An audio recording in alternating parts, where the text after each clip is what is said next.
Welcome to Restore the Glory podcast. My name is Jake Kim. And I'm Bob Schutz. We're two Catholic therapists sharing what we've learned personally and professionally to help you on the journey of restoration. If you've been blessed by our podcast, please prayerfully consider partnering with us on Patreon. Your support will help cover the cost to produce the podcast, but will also give you access to exclusive content like monthly reflections and special live stream teachings. Go to patreon.com/restoretheglory and join the mission of experiencing the restoration of our God-given glory. Hey, Bob. Good to see you once again. How's your day going today? Going well. How are you, Jake? Doing great. I am excited because we are starting a series and we have a guest here with us. But Bob, I want to ask you to talk a little bit about why this series, because this one's been on our heart for a long time. This is a major part of what our lives are dedicated to.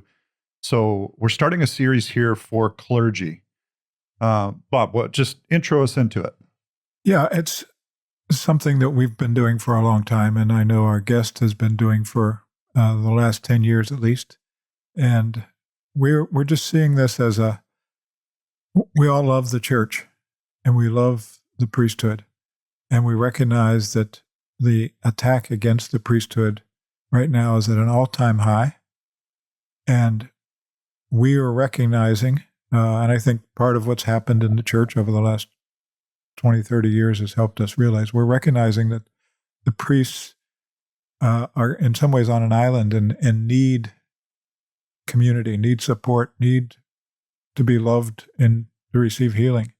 And so that's what this is about, is how can we as a church really serve our priests and love them well, and what's available, just allowing both the priests and bishops and seminarians, but also every person in the church to know what's available, and we have some great guests lined up. Yeah, I know, Bob, it's deeply on our hearts. We say yes more to priests and bishops than anyone, and that's intentional. So I'm just happy to zoom in on this group of wonderful people to be able to bless them. So now let's get to our guest. So we're super... Yeah, one thing before that, Jake, okay. Just share also about the Freedom Series. Yeah. That you're doing. Okay, we'll talk about more on another podcast, but just to share it kind of in advance. Yeah, so priests, bishops, so as part of JP2 Healing Ministry, we have something called the Freedom Series. So anybody who's ever been to a JP2 event as a priest is welcome, and it's free. And what we're doing is gathering the priests once a month to offer a time of ministry to them. It's with the flavor and tone of an event, a JP2 event. So it's got a little bit of teaching, bit of prayer, some Visio Divina, things like that kind of have the feel and Q&A. And we bring in guests every time. Our guest is actually going to be a guest on the Freedom Series as well in a future time. So yeah, it's just something that we just want priests to be able to be blessed by. And it's a monthly thing, free. And so far, it's been a great gift. A lot of the priests have told us like, wow, that was really, really helpful. So it's cool. I'm excited about it. So today we've got a really special guest, Matt Rudolph from Chrism Priest Ministries. So a little bit about Matt. Matt, he worked at Amazing Parish. So that's a group that serves parishes across the world with Patrick Lencioni and others. Kind of Patrick Lencioni to me is kind of the big name that's associated to it. Matt worked there with them, I think as executive director. He'll correct me if I'm wrong. And then he started Chrism Ministry, which is specifically zoomed in for ministry to priests and bishops. And man, he's crushing it out there. All kinds of stuff. I keep hearing his name. So Matt's been doing this for at least a decade of ministry to priests. And then he's married, has 4 kids. They live in Colorado. So Matt, welcome to Restore the Glory. Thanks, Jake. Thanks, Bob. So glad to be here. It's so cool that we connected, Matt, not long ago, actually at the National Eucharistic Congress. I mean, it's one of those things where it's like everybody, it felt like in the North American church was there, and you're just walking down sidewalks going, whoa, you. And so that we actually chatted briefly, and then we've had the privilege of being able to connect more and talk more about priest ministry, which we're both passionate about. And I'm excited just to get into everything that we're going to get into. So would you kind of kick us off, Matt, by telling us a little bit about your story and how it leads into your heart for priests? Yeah, Jake, it's I'm not known for being concise, so I'm going to do my best here. We're therapists. How We're much good time with do it. we have? Yeah. I discerned priesthood myself for over a decade and really felt this pull towards priestly ministry and just kind of had like this pastoral heart. But the Lord really shut that door and made it very clear, literally in adoration, gave me an image, closed door and door wide open to my now wife, Danielle. And, there was a part of me, this is going to sound weird, but there was a part of me that there was a great loss in not being called and invited into the priesthood. And yet I was so excited to be married. And like, what do you do with that? And, full circle, the Lord kind of showed me what that desire was for. It was to really to help his priests. And I really think that's kind of my life's mission in many ways, in entering into their unique, gifting, their unique calling, and being able to support them. Of course, I won't know it as fully as they will, not being ordained myself, but I think we need each other, laity and ordained, as the body of Christ. So, I felt very called to it. Many of my dear friends, some of my best college friends became priests. And, when they were struggling early on in their priesthood, my wife and I were struggling in our marriage too. And, a year into marriage, we were going to marriage counseling because we're like, man, we know marriage intellectually. I have a theology degree. My wife has a theology minor.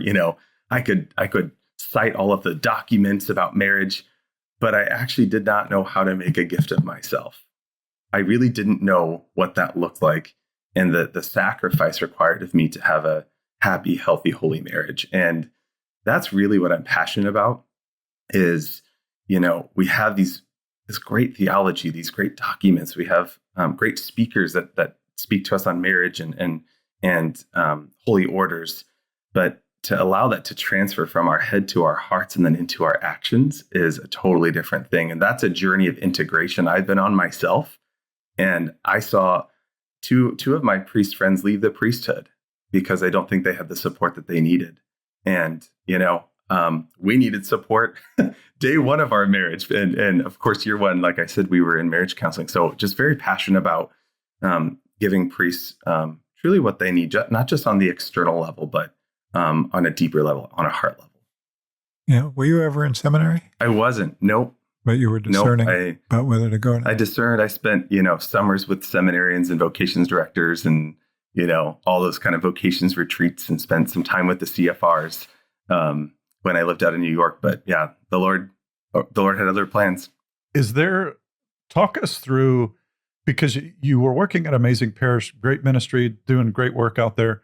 And then something pulled you to zoom in on ministry to priests. And so tell us a little bit about that. And then maybe we can get into what Chrism does and then start dialoguing about our hearts for priests. So tell us about that transition. Yeah. I love helping priests, and at Amazing Parish, we got to do that by really helping them build confidence in their leadership and build teams around them, right? Building healthy teams that can really lead the culture of a parish office and beyond.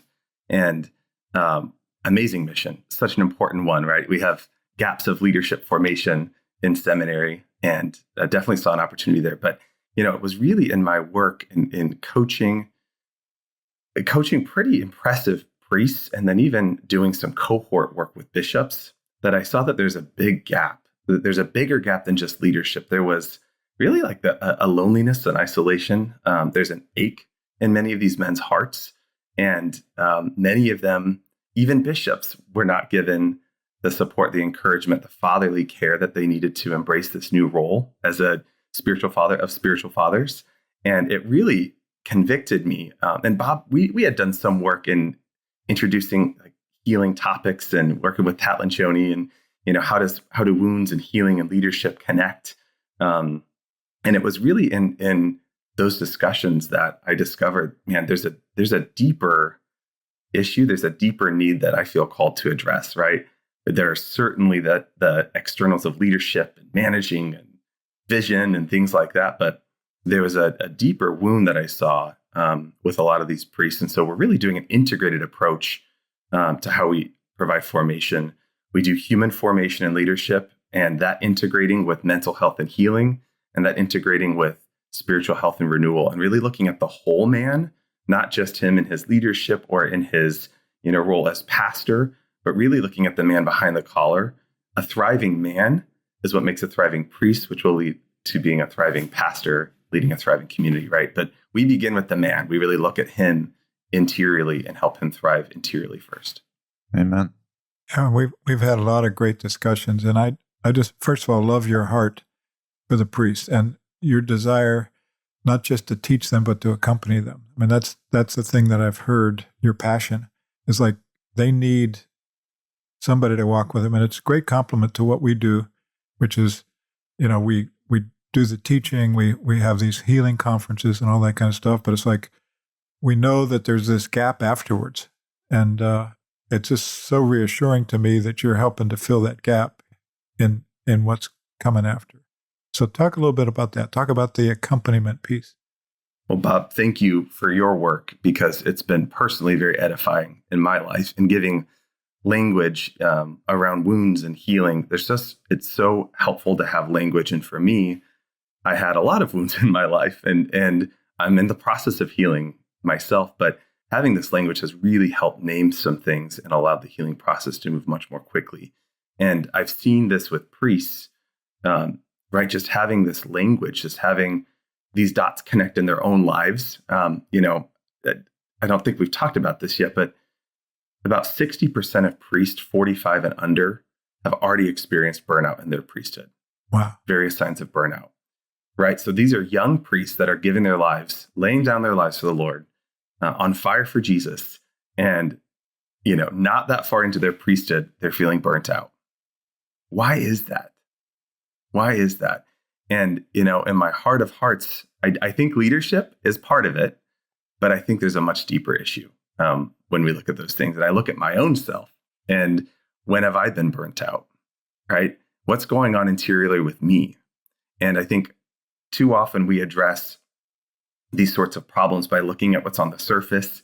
We want to treat the symptoms. And I think we need to look deeper at the core. And so full circle back into the accompaniment, I think, many priests are loved by their parishioners. I don't know that many priests are really known by their parishioners. And I think our ministry is to really allow a priest to be known, to reveal his very self, to reveal his heart, and to be accompanied in the journey of healing, restoration, and becoming a thriving man. And I think from a worldly perspective, we look at that and we say, well, what's exteriorly coming from your ministry? What are the exterior fruits? And right, priests are kind of comparing themselves.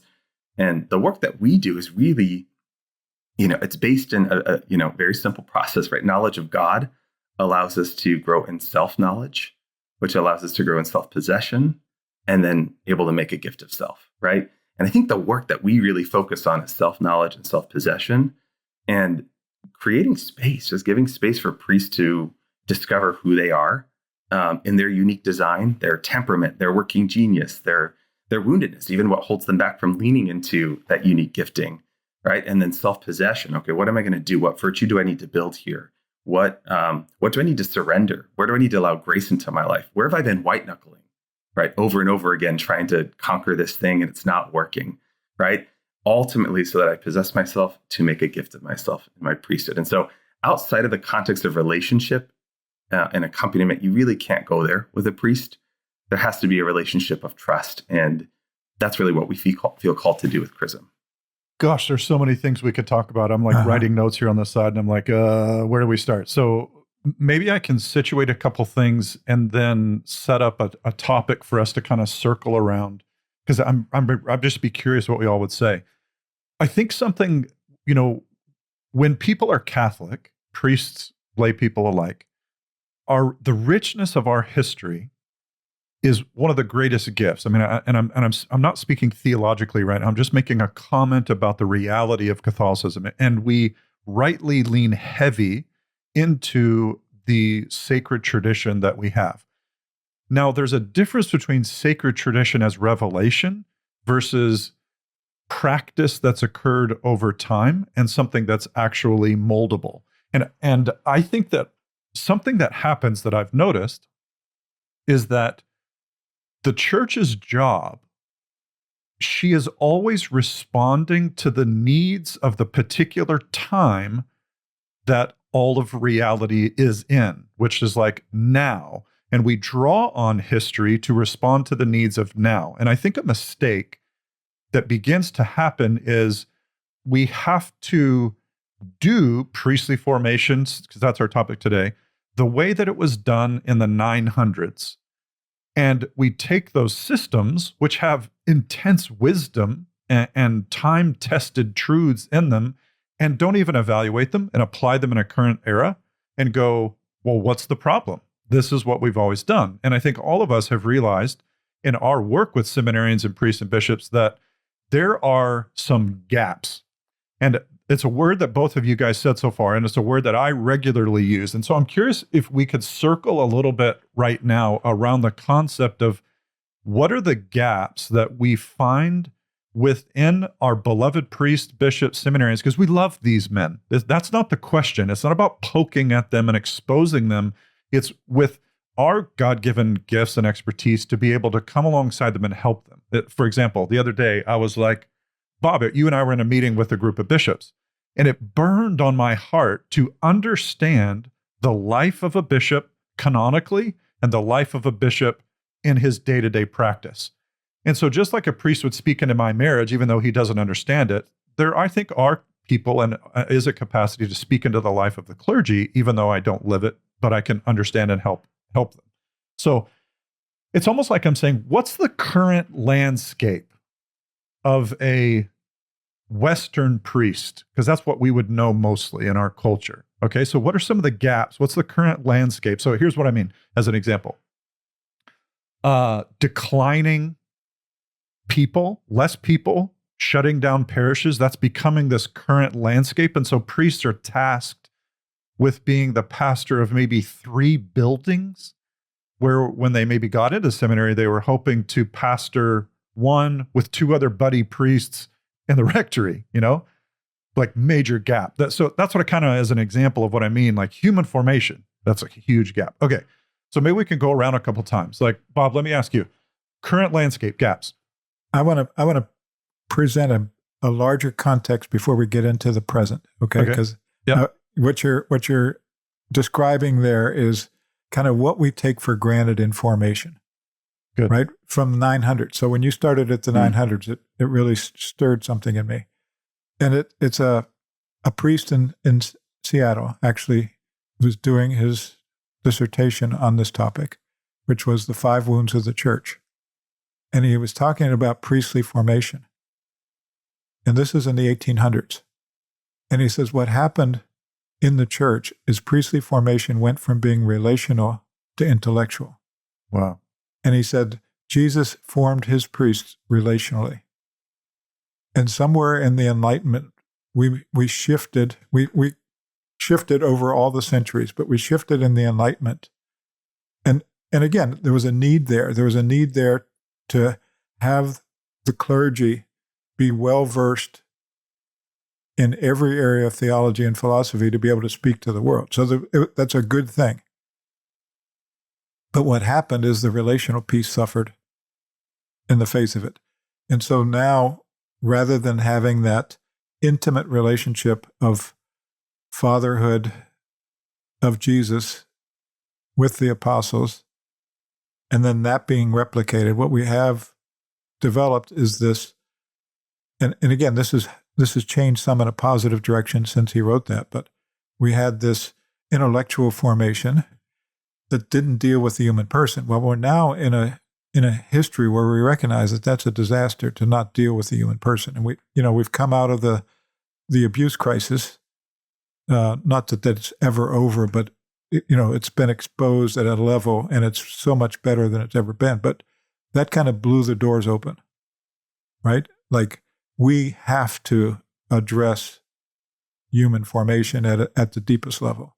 So I think that's kind of a precursor to what's going on right now in terms of the parishes and all those things, which is also a huge factor. Like the strain on a priest is greater than ever. The spiritual warfare is greater than ever, I believe. And the the need for formation is greater than ever. Matt, how about you? Like landscape, gaps, what comes to mind? Yeah, Bob, I agree with so much of what you said. You know, we are making progress in human formation, but my fear and my observation in a lot of spaces is that human formation is still the intellectual study of human formation, the intellectual understanding. It's like, no, human formation is like iron sharpening iron. That's human formation. And that's what Jesus did with his disciples, right? And that's what they did with each other. And so it's become so institutional, I think, in those times that we were talking about before, that the formation of a priest is a very institutional thing as opposed to a human thing, a relational thing. And I was just talking to a priest who's actually forming men in this propedeutic stage. And he was just saying how, this culture of fear has totally, it's a culture battle that we're fighting as a church. We still are operating out of a culture of fear, a culture of, I don't want to do anything scandalous, right? We were even talking about how many men, once they're ordained, because there's been so much pain in the church, right? There's been wounding in the church, right? They've made these vows of, I will never be that kind of a priest, right? And operating out of this false vow, this fear-based mentality. I think even our systems at, many dioceses, it's still like risk mitigation, right? We're operating out of this culture of fear, like and of course we need to keep everyone safe and protected. I'm not saying that, we get rid of that, but we've lost the relational side of things, right? We've gone so far. And so I think that really is the gap that I see, is even when it comes to human formation, it can still be a very cerebral, intellectual thing. And it's not until we actually slow down and encounter the human person and enter into the mystery of their unique design and who they are and how they're uniquely created and what their heart beats for and what are their hopes and dreams and what are their sorrows and sufferings, and, really entering into the mystery of each human person and then being able to speak into that part of their lives, not just what we see on the surface, not just what we evaluate in a, formal evaluation, but really meeting and encountering the person. So I still think we have a long way to go. Lots of progress is being made in human formation, but I think we still have a long way to go. Yeah, I would totally agree.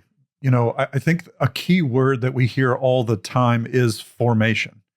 And one of the gaps that I feel like I notice is, when I was doing seminarian work, a lot of it, I would say to the guys, I would ask them a simple question just to prove a point. How long have you been in formation? And their starting point was when they started seminary. And I would actually say, you've been in formation since the moment you were conceived. And what we're actually doing here at the seminary is deforming you, is unforming a lot of the formation that you got, which is the word culture. The cultural formation that you've gotten makes priesthood very hard to live. And so, to use, some of the psychological, to use that angle of understanding, I was saying this recently to a religious sister that I'm accompanying, and I said, priestly and religious life was intended by God for mature males and females, adult men and women. But when you aren't emotionally, psychologically, spiritually, physically, an adult, then the call is very heavy, very, very heavy.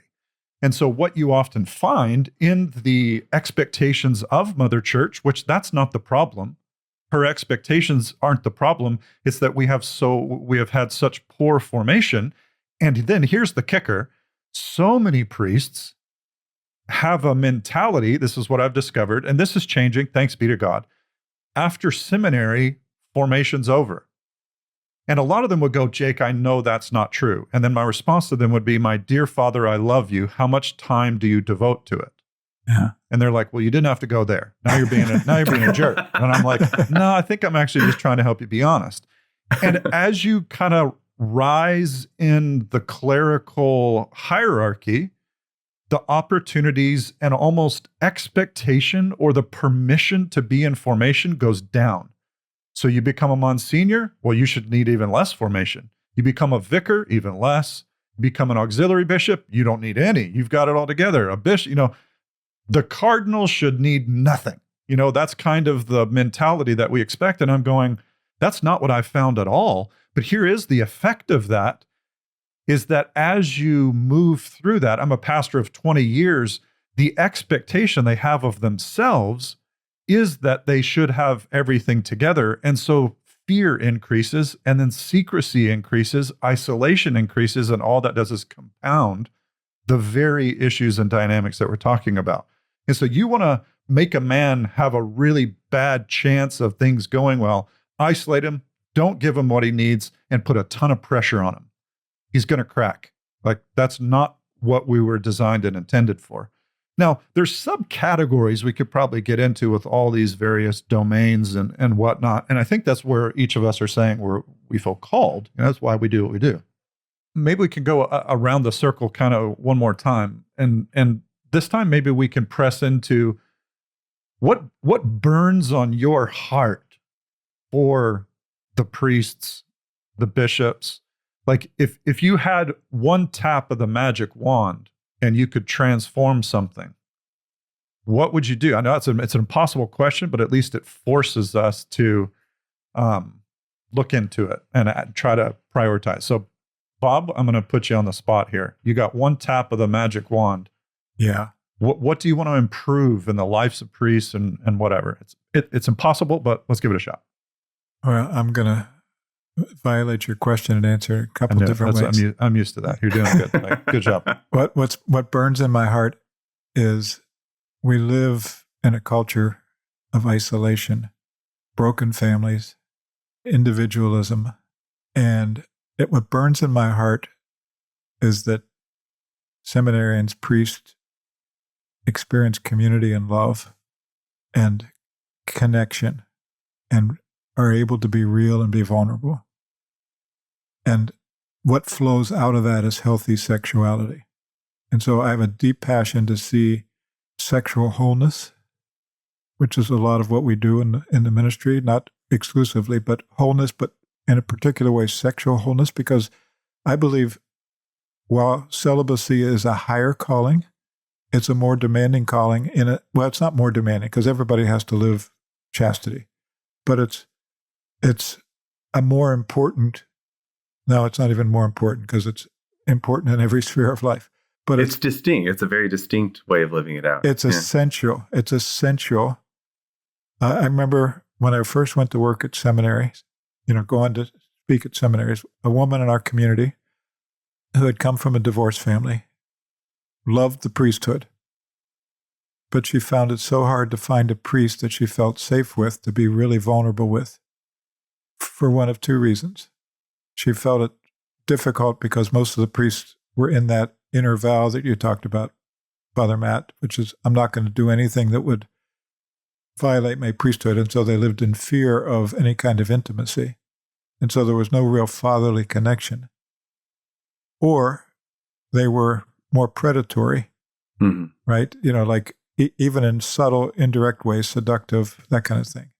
And she said, those two places leave me completely unsafe. But when I have a priest who can live in between those two places and has some self-mastery, and at the same time can be intimate with me as a father, not as a husband, not as a boyfriend, not as a brother, but as a father. I can experience him as a brother also, but as a father, that is so healing to my heart. It heals the wounds of my soul. And so please tell them, she said to me, please tell them this is so important for everybody in the parishes that you really take this seriously and grow in that way. That's beautiful. Matt, what comes up? What's on your heart here? Man, Bob, I just have to respond to that for a moment. I think I've seen this with so many different priests, right? And like you talked about the heart of a father being a spiritual father. And when we deduce fatherhood to just the tasks that, they're responsible for, right? I mean, and I don't mean this in a bad way, but if we deduce it to even just a sacramental priesthood, or, he runs the parish kind of a priesthood, he's the administrator of these things, and we remove that he has a unique gifting. And even Paul talks about this. We talk about this a lot with our priests, that he says, in 1 Thessalonians, I come to share the gospel of God, not only the gospel of God, but my very self, right? And I think every man longs to make a gift of himself. And we almost have this like sterile priesthood where men can't be spiritual fathers because of fear and this culture of fear and the scandals that unfortunately happen. So I think we do need to create more space for men to be fathers. And I think we need to create more space for bishops to learn how to be fathers to our priests. And so I think I just want to, yes, everything you said, I'm like, yes. We could spend probably a whole hour talking about that. But Jake, to try to follow your instruction, I will try to narrow it down to one thing. I what's really on my heart for priests is that, Father, you don't have to be anyone else but who God has created you to be. You don't have to be a more talented priest, a better looking priest, a more externally successful priest. God chose you. He chose you, and he delights in you. And Jesus loves that you're following him and that you're bringing other souls to him, and you don't have to be perfect. And I was just talking with a priest that said, you get out of seminary, you get ordained, and most priests spend their first couple of years of priesthood trying to prove that they're capable of doing the job, right? Trying to prove themselves. And, Jake, to kind of what you said, we have all this formation and you're kind of in this, everything's under a microscope in seminary, right? You have so many people looking at you and observing you and speaking to these things. And then you're on your own and you just I don't know, they think that they need to prove that all of that worked and that they're capable of doing it versus saying, no, I'm still a work in progress. I'm still growing. I'm still learning new things. I need to be a sponge. And so I think I have a big heart for priests that probably struggle with comparison. They think that the goal is to be self-reliant, and God made us to need each other. He made us to need him and others. And he gave all these different gifts for the body. And priests, he delights in you and how he created you. He's going to use you and who you are. And let's lean into that even more, as opposed to the things that you are and who you are versus the things that you're not. Let's lean into your unique design. Amen. I can see that in so many priests, like what you're saying, in particular. Gosh, it just brings back so many memories of the microscope of formation. And I made it. And I used to say to the seminarians I worked with, what you're touching on there, Matt, is the worst thing you can do is to try to make this formation process work so that you get ordained, and withholding this and presenting that and strategically navigating formation.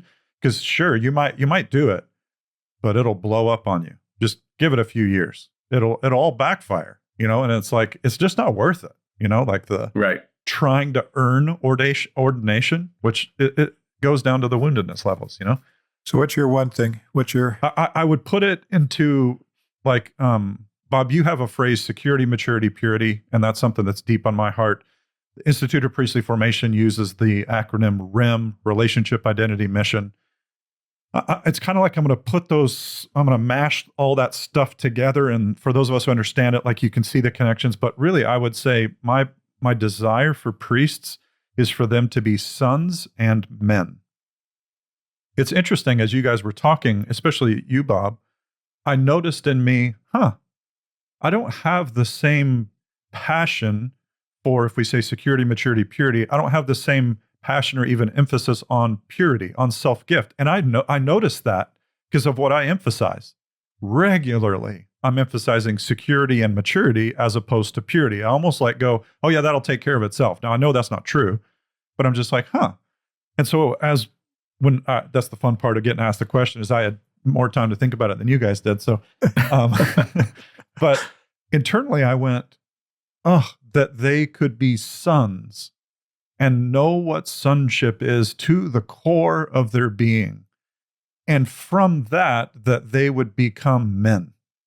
Solid men, strong men, settled men. And I don't mean the stereotype of I killed a deer and I fixed the lawnmower. I think we can get into these stereotypes of men, but I also don't mean a a distortion or a pushing away of authentic masculinity. You want to see a true man? Look at Jesus Christ. There you go. You don't need to look further. And so sons and men is what's on my heart. And that's a formation process that's life, Like I just know in my life and then walking with a lot of priests that when those two get settled, man, lots of stuff changes. Their pastoral ministry changes. And particularly for priests, for bishops, I just long for bishops to be deeply settled in their sonship and in their masculinity so that when they walk into a difficult meeting, it's like Jesus with the Pharisees. How in the world is he not all over the place emotionally? Because I sure would be. I'd be screaming at the Pharisees or running the other direction in my insecurity. But he doesn't do that. So, that's so attractive. And so I long for that for the bishops as well. Mm-hmm. It's good. I love like that, Jake. Yeah, I like that a lot. They really all go together. Yeah, they do. What comes to mind, and we talk a lot about this, right? Integrated formation. I think the integrated man is rooted in who he is as a man and isn't wavering by the externals around him. Yes. Right. Yes. And I think that's so important. Like, I know who I am and you know who you are, and fathers, you know who you are. And that doesn't change based on what's going on around you. And I think so many priests lose that rootedness, especially in those first couple of years of priesthood, because they're just reacting to everything around them, all the things they don't know, all of the hard, challenging situations. Then they lose a sense of self. They really do. And I don't mean that in a good way. I think in being a priest, you do lose yourself. You're a priest of Jesus Christ, but you kind of lose that ability to make a gift of yourself, as we were talking about earlier. Yeah. I have a concept that I'm curious what you guys would say about this. I have a friend who is he's by formation and training, he's a physiotherapist, but he's kind of in that cutting edge realm where he reflects on how wounds and trauma affect the body. And so when he goes into the office, he's not just saying, okay, stretch your leg and do that. He's trying to hear story, et cetera, et cetera. So he says something about his experience of the clergy. And it's kind of a generic statement that really takes time to digest, but I'm curious what you guys would say about it. He says his experience of a lot of priests and their enthusiasm, sometimes healthy and sometimes unhealthy, in his mind is often a trauma response. It's often a response to a traumatic, wounding dynamic that fuels this intensity with which they're passionate about. And because of the lack of community, the feedback where that would typically come out, like in a marriage, that stuff typically comes out over time because of the person in your face all the time, and that's just marriage. And his heart is one of concern for that. Like, man, if they're responding out of trauma and they can't see it, because often you can't, then their lives become trauma responses. No wonder they get overweight, they get, all these dynamics, and they just keep driving, et cetera. Like, what is that? How's that said? Let me clarify something. Is he saying, because I'm interpreting it two different ways. Okay. So, and he may be meaning one or the other or both. Is he saying their call to the priesthood comes out of trauma? Or he's saying their role in the priesthood is constantly reacting to the traumas around them? I would say more the first that continues throughout their priesthood. So let's say, where does scrupulosity come from? It could come from anxiety and a need to control. And so then all of a sudden they bring scrupulosity into their pastorate. And so they're pastoring scrupulously, or they really care about if the candle's perfectly straight, and that bothers them. And candle being straight matters, but it's like they can't function if the candle, and he's like, that's a trauma response in his mind. I think that's more what he means. What comes up for you there, Bob? Well, I think of what we've often talked about is, in some sense, all of our gifts come out of our traumas, right? All of our passions come out of our traumas. And so there's a inevitable part of that the call to the priesthood in some ways reflects not only gifting, but suffering, places that they've suffered. But the other thing is to stay stuck in a trauma response is to continually respond out of fear. which is what we were just talking about before.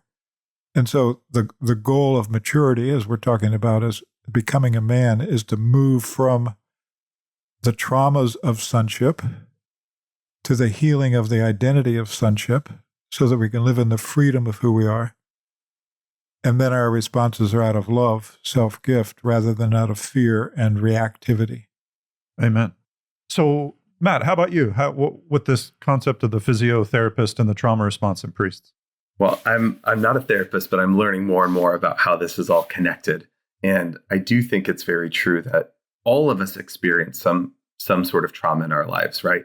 And Bob, in your book, Be Healed, it was so helpful for me to understand, types of trauma, type A and B trauma. One is something is done to you that causes you a lot of pain and causes a wound. And the other is the absence of something that you may have needed. And that's very helpful to say, okay, trauma doesn't have to be, this deep wounding that, someone has done something terrible. We think of abuse or something like that, right? There's also the absence of good things that we've needed that can cause us, pain and trauma and woundedness. And so, yeah, just to clarify, that's from the life model that I quoted. I was quoting the life model, so give them credit for that. We'll give them credit, Bob. I just like to give you credit. So, yeah, but I think it is really true. If we don't deal with those things, and Sister Miriam James really talks. I love the language she uses about really looking at our own sorrowful mysteries, and when we don't look at that and allow Jesus to heal us and allow community to heal us, right? We talk a lot about healing being communion, and we do just operate out of that trauma place. And I see so many priests that they've experienced pain, they've experienced woundedness, and years go by that they carry that alone, right? And I think it deepens that wound when you've experienced a traumatic thing, you needed something and it wasn't there, and then you're in this loneliness. And many priests will spend years and even decades in that kind of isolation. I think that definitely makes the roots of those wounds go much deeper. Mm-hmm. And so I can't remember what your original question was, Jake, but hopefully that somewhat answers it. It totally does. Matt, let's circle back to Chrism. I want to hear more and let our listeners hear more about what you're doing, how you're accompanying and navigating and the various things you offer and what you're finding blessing the priests and stuff like that. So we've touched a bit on accompaniment. So I'm assuming that's a part of what you do. Feel free to touch more on that, but tell us more about Chrism. Great. So we provide ongoing and integrated formation for priests, bishops, and seminarians. And we're going after a thriving priesthood. And what does a thriving priesthood look like? We see too many priests that are, limping along or, trying to get to the next day. What would it look like to have a thriving priesthood, right? And so we've narrowed it down to really 3 things that we're looking for. We really believe that our spiritual fathers were meant to be happy, healthy, and holy. And we define happy by joyful and fulfilled in their vocation to the priesthood, right? Not that everything's great and they have this happy, bubbly personality, but there's a deep joy and fulfillment in this calling, in this vocation. Healthy, that priests are confident and equipped with the skills they need to lead and evangelize today, right? And that's different than, the 1900s that we were talking about, right? The skills and the confidence you need to evangelize today in apostolic times is very different. It's much more like the skills needed when Jesus was evangelizing and in his ministry 2,000 years ago. So happy, healthy, and then holy, continually growing closer to the heart of Jesus Christ. And right, so many priests almost sacrifice their own holiness in the name of their ministry and service of others. And anytime a priest starts to sacrifice happy, healthy, or holy, we start to see problems. And so really those are the 3 things where, if the goal was, a thriving priesthood, we're looking for happy, healthy, holy priests. Is healthy also taking care of themselves physically, taking care of themselves emotionally, taking care of themselves in their healing process, all that? Yep, it's all of those things, Bob. And, that's kind of the baseline. And then we can build off that baseline and say, okay, I actually am confident as a man in these apostolic times and doing, living my vocation as a priest. And so the way that we do it, so those are kind of like the attributes of a thriving priest. The way that we do it is an integrated approach. So it is human formation and leadership with mental health and healing, with spiritual health and renewal. And We do cohorts and one-on-one coaching. We do priest convocations. We do seminary trainings for seminarians to really get ahead of this problem before it becomes a problem in a man's priesthood. And we have an interdisciplinary team, actually. So we have coaches, Catholic coaches that have, a charism for helping priests. We have mental health professionals that have a charism for helping priests, and then spiritual directors with a charism for helping priests. And really looking at, how do we help these men thrive in wholeness, and, taking that interdisciplinary approach and saying there are times when coaching is actually what he might need.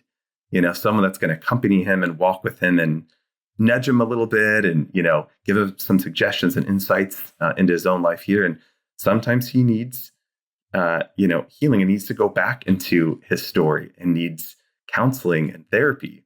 Sometimes he needs a spiritual father that can just speak into his life. He needs a spiritual director that can really help him connect with what's going on in his heart and his own spiritual life. And so, but all these things are connected. We're integrated beings. So even in that interdisciplinary approach, we're working together to make sure that we're serving a priest in his greatest need. So our goal is to really curate an experience for priests. There's so many great things happening in the church, and we feel very called to kind of curate putting these things together to serve a priest in his unique and individual needs.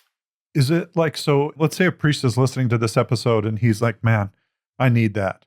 What could he expect? Like, I'm even curious about that myself. Like, do they reach out to Chrism and then you get to know a guy and then he kind of falls into like, what happens next? Or is it his diocese has to sign up, or what happens? Yeah, great question. So right now, Jake, we're set up where a diocese would engage with Chrism, and then we would put priests that are going through the Chrism experience into cohorts. They would meet once a month in a cohort of 4 to 6 priests, and then have access to one-on-one coaching to really apply what we're learning and going through in a practical way in their unique context. What we're shifting into, we're going to continue doing that, but we're going to offer a priest that's not affiliated with, a diocese that's signing on to be able to join a cohort of 4 to 6 priests, and they would be across the country.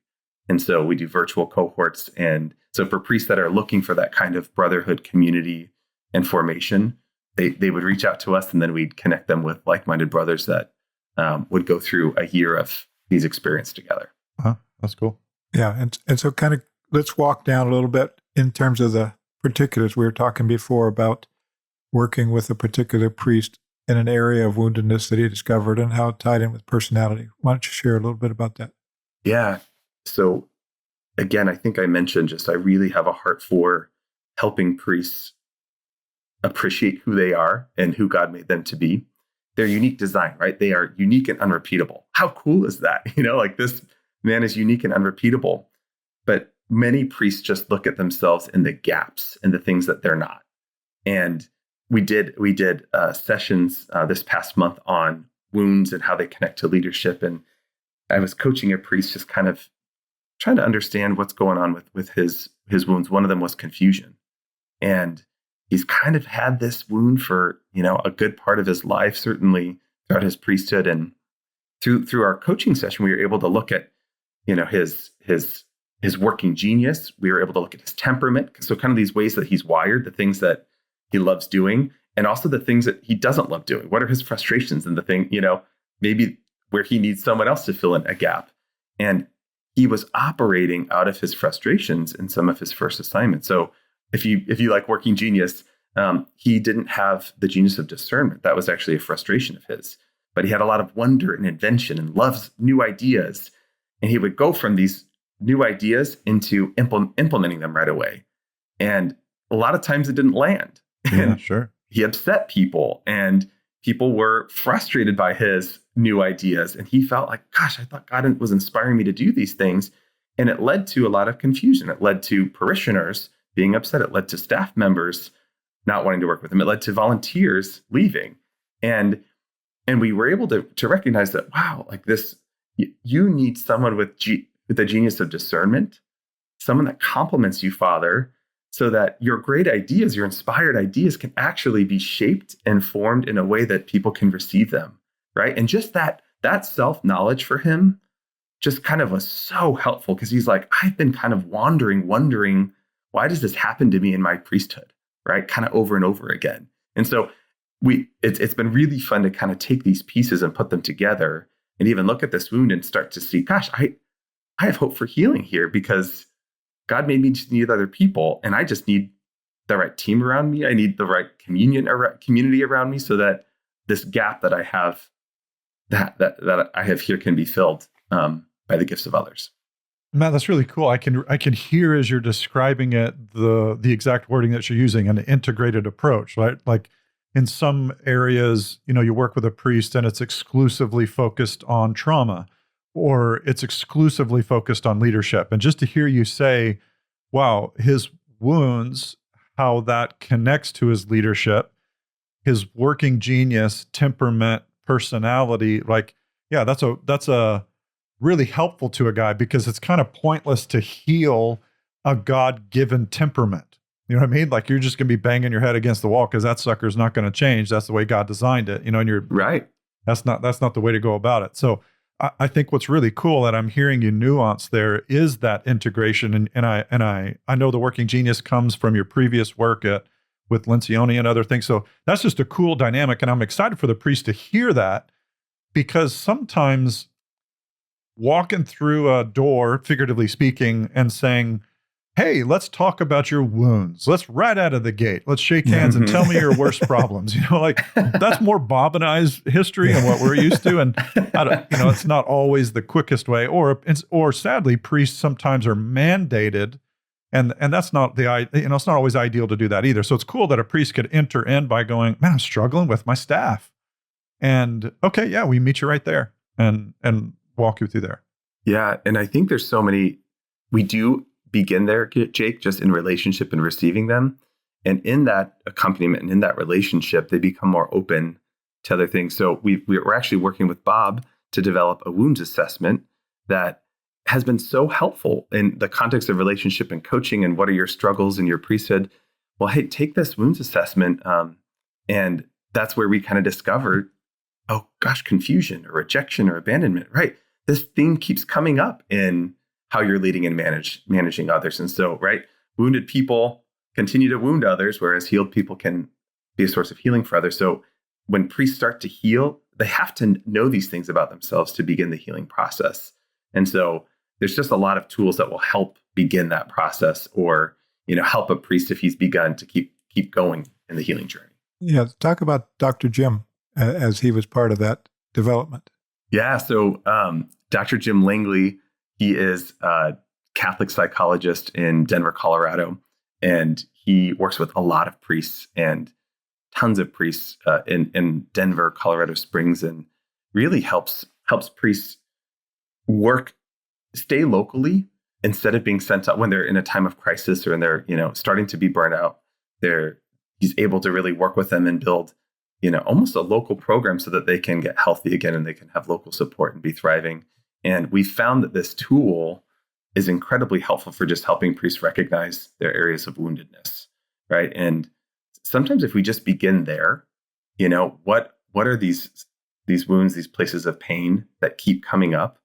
We can address some of these things so much faster than saying he needs to be sent away or he needs to go for treatment here.